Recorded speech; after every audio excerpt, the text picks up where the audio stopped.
샬롬, 말씀 읽어주는 김기웅 목사입니다. 오늘도 기대하는 마음과 사모하는 마음을 가지고 하나님의 말씀 함께 읽겠습니다. 예레미야 31장 1절부터 9절까지의 말씀입니다. 하나님의 포고다. 그 일이 이루어지면 정오의 태양만큼이나 분명해지리라. 나는 이스라엘 모든 남녀와 아이들의 하나님이 되고 그들은 나의 친백성이 될 것이다. 하나님이 이렇게 말씀하신다. 그들 살육에서 살아남은 백성이 사막에서 은혜를 찾아냈다. 쉴 곳을 찾아다니다 마침내 이스라엘이 그들을 찾아오신 하나님을 만났다. 하나님이 그들에게 말씀하셨다. 나는 너를 사랑하지 않은 적이 없고 앞으로도 그럴 것이다. 사랑을 기대하여라. 더 많이 기대하여라. 사랑하는 처녀 이스라엘아, 내가 너와 다시 시작할 것이다. 너를 다시 일으켜 주리라. 다시 탬버린을 들고 춤추며 너는 노래하게 될 것이다. 예전처럼 사마리아 언덕에 포도원을 만들고 느긋이 앉아 그 열매를 즐길 것이다. 그 수확이 너에게 기쁨을 선사하리라. 에브라임의 언덕 꼭대기에서 파수꾼들이 이렇게 소리쳐 부를 날이 오고 있다. 일어나라, 시온으로 가자. 우리 하나님을 만나러 가자. 그렇다. 하나님께서 그렇게 말씀하신다. 야곱을 향해 목이 터져라. 환호성을 질러라. 그 1등 민족에게 희소식을 전하여라. 환호성을 올려라. 찬송을 불러라. 선포하여라. 하나님께서 당신의 백성을 구원하셨다. 이스라엘의 알맹이를 남겨주셨다. 이제 장차 일어날 일을 잘 보아라. 내가 내 백성을 북방나라에서 다시 데려오고 땅끝에서 모아드릴 것이다.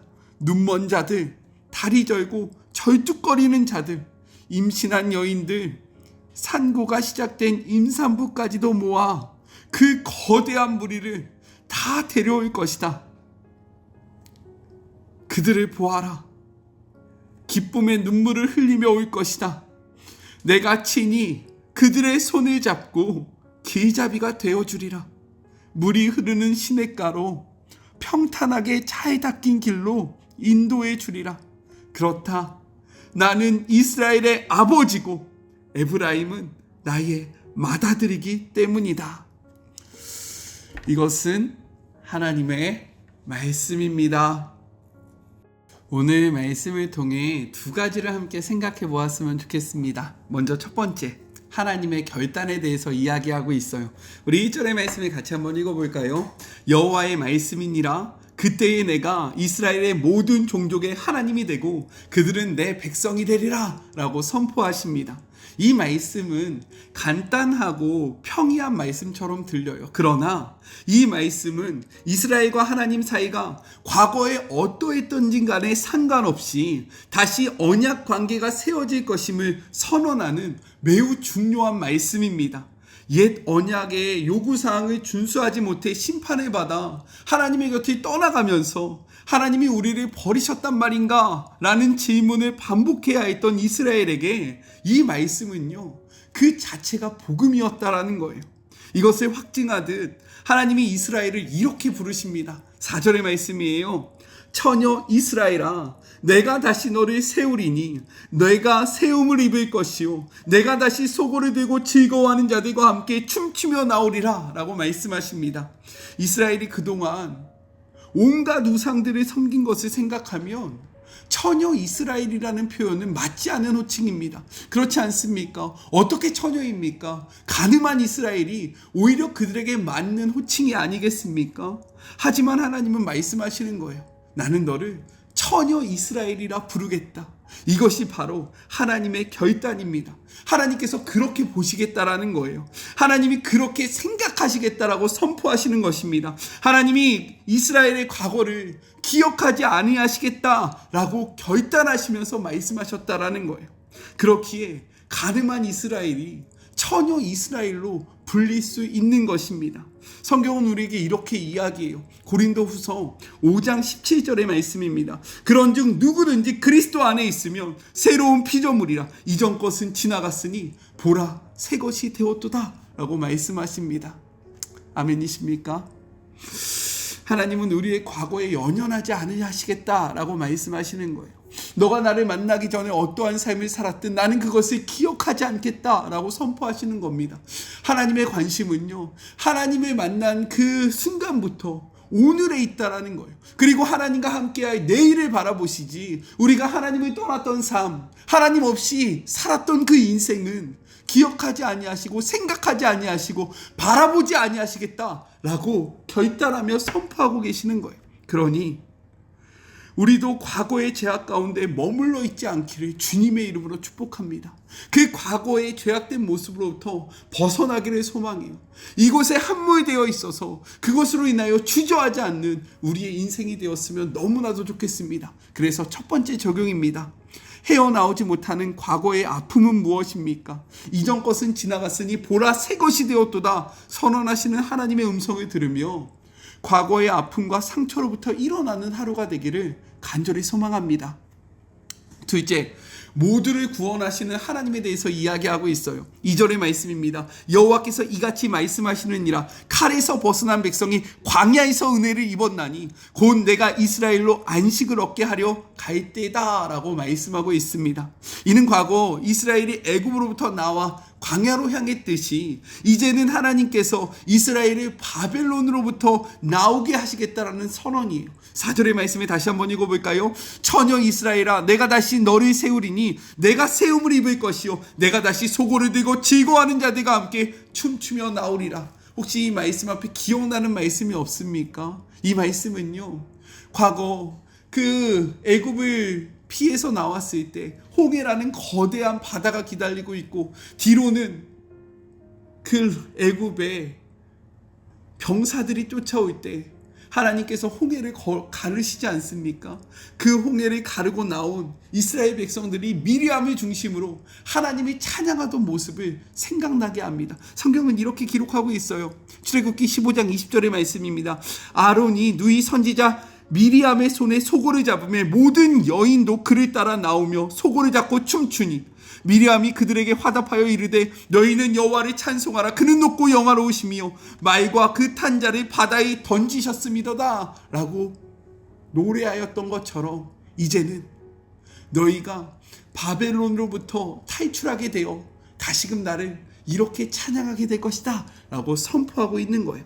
그렇다면 하나님께서 바벨론으로부터 건져내 처녀 이스라엘은 누구일까요? 1절은 이렇게 이야기합니다. 여호와의 말씀이니라. 그때에 내가 이스라엘의 모든 종족의 하나님이 되고 그들은 내 백성이 될 것이다 라고 이야기합니다. 하나님의 구원은 남유다에게만 있지 않다라는 거예요. 사실 이 말씀은 남유다에게 선포되어진 말씀 아닙니까?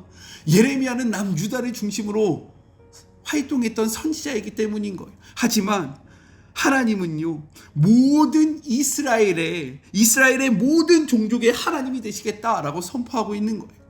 북이스라엘은 벌써 멸망한 지 100년도 넘었습니다. 그런데 하나님은 멸망한 지 100년이 된 그 북이스라엘까지 구원하시겠다. 너희뿐만 아니라 내가 먼저 멸망했던 이스라엘도 기억하고 있다라고 말씀하고 있는 거예요. 더 나아가 이렇게 말씀하십니다. 5절의 말씀이에요. 내가 다시 사마리아 산들에서 포도나무들을 심되 심는 자가 그 열매를 따기 시작하리라. 이스라엘 사람들이 개, 돼지처럼 여겼던 사마리아 역시 하나님께서 회복하시겠다라고 약속하고 있는 겁니다. 여기서 더 나아가서 이렇게 말씀하세요. 8절입니다. 보라 나는 그들을 북쪽 땅에서 인도하며 땅 끝에서부터 모으리라. 그들 중에는 맹인과 다리 저는 사람과 잉태한 여인과 해산하는 여인이 함께 있으며 큰 무리를 이루어 이곳으로 돌아오리라. 이렇게 하나님은요, 누구도 소외시키지 않고 이스라엘의 남은 자들 모두를 돌아오게 하실 것이다 라고 선언하고 계신 겁니다. 이것이 바로 하나님의 구원의 범위라는 거예요. 남유다나 북이스라엘이나 심지어 사마리아와 거기서 더 나아가 맹인과 다리 저는 사람과 잉태한 여인과 해산하는 여인을 하나님께서 기억하시고 그들을 구원하실 것이다 라고 선포하고 있어요. 성경은 이렇게 기록하고 있습니다. 이사야 42장 3절의 말씀이에요. 상한 갈대를 꺾지 아니하며 꺼져가는 등불을 끄지 아니하시고 진실로 정의를 시행하실 것이다. 이 약속의 말씀처럼 하나님은 상한 갈대와 같은 꺼져가는 등불과 같은 우리를 구원하실 것이다 라고 이야기하는 것입니다. 구원받을 만한 자격이 있는 자들, 잘 산 자들, 서 있는 자들뿐만 아니라 자격이 없어 보이는 자들까지도 하나님은 하나님의 은혜로 구원하시겠다라고 선포하고 있는 거예요. 그러니 저도 구원해 주시지 않겠습니까? 그러니 이 영상을 보는 우리 사랑하는 마리모 가족들도 하나님이 구원해 주시지 않겠습니까? 그러니 하나님의 구원을 의심하지 말고 나 같은 자도 구원하시는 하나님을 바라보며 은혜의 자리로 나아가 그 구원을 성취하는 주의 모든 자녀들 되기를 간절히 소망합니다. 더욱더 중요한 것은 나도 구원받았는데 내가 또 돌아봐야 하는 그 영혼들은 누군지를 생각해 보셨으면 좋겠어요. 다리 저는 자, 맹인, 해산하는 여인, 불편한 자들입니다. 나의 도움의 손길이 필요한 자들이에요. 하지만 하나님은 그들을 기억하시겠다라고 이야기합니다. 내 마음속에 불편해서 잊어버렸던 자들, 불편해서 지워버렸던 자들이 있습니까? 그 사람들의 이름을 생각하시고 그 영혼들을 위해서 기도하는 우리 모두가 되었으면 좋겠습니다. 그래서 두 번째 적용입니다. 모두를 구원하기 원하시는 하나님의 마음 앞에 내가 다가가고 품어야 할 영혼은 누구입니까? 하나님이 나를 용납해 주시고 품어주신 것처럼 우리 또한 다른 이들을 용납하고 품어주는 삶을 살아가기를 간절히 소망합니다. 우리 같이 기도할까요? 하나님 감사합니다.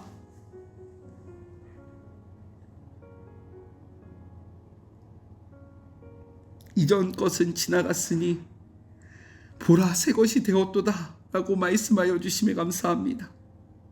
나의 과거에 연연하지 아니하시고 오늘을 중요하게 여기시며 주님과 동행할 내일을 기대하고 계시는 하나님의 마음을 알게 하여 주심에 감사합니다. 간음했던 이스라엘을 처녀 이스라엘이라고 불러주심에 감사합니다. 하나님의 구원이 구원받을 만한 자들에게만 임한 것이 아니라 북이스라엘에도 사마리아도 다리 저는 자들과 맹인과 해산하는 여인들까지 모두에게 임하였다라는 그 은혜를 다시 한번 알게 하여 주심에 감사합니다. 상한 갈대를 꺾지 아니하시고 꺼져가는 등불을 끄지 아니하시는 그 마음이 우리를 향한 하나님의 마음이고 하나님의 구원의 범위라는 것을 깨닫게 하여 주심에 감사합니다. 그러니 나 같은 자라도 구원해 주시지 않겠습니까? 그러니 우리도 하나님 앞에 설 수 있지 않겠습니까? 이 말씀 앞에 용기를 얻는 우리 사랑하는 마리모 가족들 되게 하여 주시고 혹시 우리의 마음속에 지워버렸던 그 심령들이 있다며 이 말씀으로 다시금 그 영혼들을 품고 기도하는 그들에게 다가가는 주의 모든 자녀들 되게 하여 주시옵소서. 함께 하실 주님을 기대합니다. 새롭게 하시고 우리를 세워주신 하나님께 감사하며 우리도 그러한 삶을 살아가기로 다짐하며 거룩하신 예수 그리스도의 이름으로 간절히 기도드립니다. 아멘. 오늘의 말씀이 참 위로가 되는 것 같습니다. 우리가 이렇게 위로받았듯이 우리도 다른 이들을 위로하는 삶을 살아갔으면 좋겠어요. 저는요 또 내일 만나도록 할게요. 사랑하고 주님의 이름으로 축복하면서 오늘 하루도 힘내세요. 우리 내일 만나요. 안녕. 오늘도 수고하셨습니다.